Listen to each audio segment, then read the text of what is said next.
আসসালামু আলাইকুম এভরিওয়ান। আগামীকাল 2026 বিশ্বকাপ বাছাই পর্বে ব্রাজিল বনাম উরুগুয়ে মাঠে নামছে।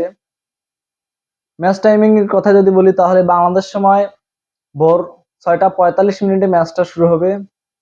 ম্যাচটা দেখার উপায় আমি ভিডিও শেষে বলছি। তার আগে ওভারঅল যদি বর্তমান ব্রাজিল বনাম উরুগুয়ে ম্যাচ প্রিভিউ উরুগুয়ের অবস্থান বলি তাহলে উরুগুয়ে বর্তমান একটা ভালো ফর্মে আছে। গত ম্যাচে তাদের কলম্বিয়াকে হারাইছে। কোপা আমেরিকায় তো তারা একটা ভালো ফর্ম দেখাইছে। এর আগে যদি ব্রাজিলের গত বছরে যে ব্রাজিল উরুগুয়ের সাথে যে দুটা ম্যাচ হয়েছে সেখানেও যে ব্রাজিল যে উরুগুয়ের কাছে হারছে, বর্তমানে উরুগুয়ে ব্রাজিলের উপর একটা আধিপত্য বিস্তার করছে। কারণ সাম্প্রতিক সময়ে ব্রাজিলের ফর্ম অনেকটা খারাপ। উরুগুয়ে থেকে যদি ব্রাজিলের অনেক আগের স্ট্যাটাস যদি ফলো করা যায় সেক্ষেত্রে ব্রাজিল এগিয়ে থাকবে, কিন্তু বর্তমান সিচুয়েশন অনুযায়ী উরুগুয়ে অনেকটা উড়ন্ত ফর্মে আছে। উরুগুয়ের যদি ডিফেন্স লাইনটা অনেকটা হার্ড এবং তার যে মিডফিল্ডে ফেদরিকো ভালভার্দে, ডারউইন নুনিয়েস অ্যাটাকিং লাইনে এরকম প্লেয়ার থাকার কারণে ওভারঅল যদি স্টার প্লেয়ার না থাকার পরেও তারা দেখবেন একটা টিম ম্যানেজমেন্ট হিসেবে অনেকটা ভালো খেলে।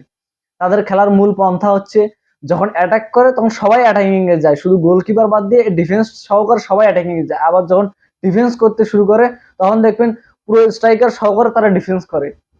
এই দিক থেকে তারা একটা অ্যাগ্রেসিভ ফুটবল খেলে, তারা একটা শরীর নির্ভর যে ফুটবল খেলে, সেক্ষেত্রে ব্রাজিলের উপর একটা বড় ধরনের প্রেসার পড়বে। এর আগের ম্যাচে কলম্বিয়ার ম্যাচে সেরকম তারা আধিপত্য বিস্তার করে খেলেছে। যদিও এটা ব্রাজিলের হোম অ্যাডভান্টেজে খেলা, দেখা যাক ব্রাজিল কতদূর কি করতে পারে। তো ব্রাজিলের যদি স্কোয়াড নিয়ে কথা বলি সেক্ষেত্রে গোলকিপার অ্যাডারসন এবং আগের যে ম্যাচ ছিল সেই স্কোয়াডে থাকবে শুধু রাইট ব্যাকে ভ্যান্ডারসনের পরিবর্তনে হয়তো দানিলো অ্যাড করতে পারে, এবং ব্রাজিলের যে মিডফিল্ডে গারসন, তারপরে হচ্ছে ব্রুনো গিমারেস, এরা সবাই ঠিক থাকবে এবং লেফট ব্যাকে অ্যাবনার। এবং যদি অ্যাটাকিং এ যাই, অ্যাটাকিং এ হচ্ছে ভিনি জুনিয়র এবং সাবিনো এবং রাফিনা এবং ইগার জেসুস, এরা যে আসছে প্লেয়ার গুলো। তবে সেক্ষেত্রে রাফিনা যে বলত উড়ন্ত ফর্মে আছে, সেক্ষেত্রে ভিনি কিন্তু ব্রাজিল জাতীয় দলের যে আগের ম্যাচটা খেলছে, যদিও প্লান্টি মিস করছে তবু কিন্তু একটা ইমপ্রুভমেন্ট হচ্ছে, কারণ ভিনি এবং রাফিনার মধ্যে একটা কানেক্টিভিটি সৃষ্টি হয়েছে। দেখা যাক এই ম্যাচে তারা সেই ফল নিয়ে আসতে পারে কিনা। যতক্ষণ পর্যন্ত তারা গোলে কনসিড করতে পারবে না, যতই বাড়া লাগুক যতই ভালো খেলুক, সেক্ষেত্রে কোনো ফলাফল নাই। ডরিবাল জুনিয়রের জন্য এই উরুগুয়ের সাথে ম্যাচটা একটা অগ্নি পরীক্ষার মতো, কারণ এই ম্যাচ যদি খারাপ করে তাহলে তারা হয়তো কোচ থেকেও বরখাস্ত হতে পারে।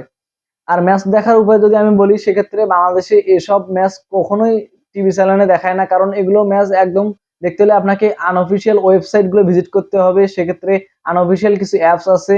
ওয়েবসাইটের কথা বলতে যদি ইয়ালা শুট লাইভ বা কোরা লাইভ, এগুলো ওয়েবসাইটে থাকে। আর যদি অ্যাপের কথা বলি স্পটিফাই আছে, হুবু টিভি আছে, ফিফা টিভি আছে, তারপরে স্পটিফাই ইয়ালা শুট লাইভ আছে। এগুলো যদি আপনারা যদি অ্যাপও ব্যবহার করতে পারেন, ওয়েবসাইটও ব্যবহার করতে পারেন।